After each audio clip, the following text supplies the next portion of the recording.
Okay, guys and girls, can we talk about why the person who seems to do half the work somehow gets promoted before everyone else? Well, I used to think that if I just worked hard enough, I would get noticed. But then I realized something. For example, my manager wasn't watching my every move.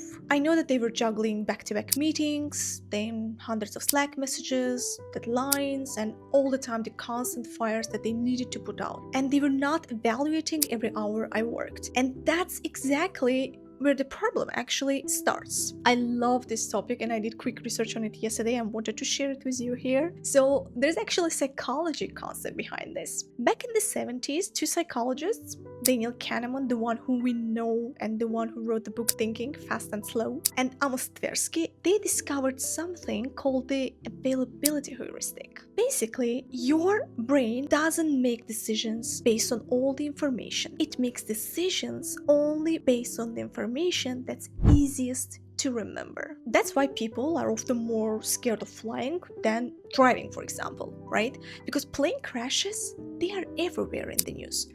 Car accidents, they are not. And then after this, your brain goes like, well, I remember planes, so they must be more dangerous. And that makes total sense. And that's why your manager isn't evaluating every hour you have worked. They are evaluating the version of your work they can actually remember. And those, they are not the same thing. So when performance review season comes around, nobody replays your entire year. They remember the highlights, the project you saved, the launch that went well, the client who loved working with you, or nothing. That's why the smartest people at work do something that used to make me uncomfortable. They don't tell people how busy they are. They tell people what changed because of their work. Instead of saying, I made a presentation, they will say, that presentation helped the client approve the project in one meeting. Instead of saying, I automated a process, they will say, team now saves 5 hours every single week. So you see the difference? They are not talking about tasks, they are talking about impact. And impact is what people remember. So your work doesn't speak for itself. Other people's memory of your work speaks for you.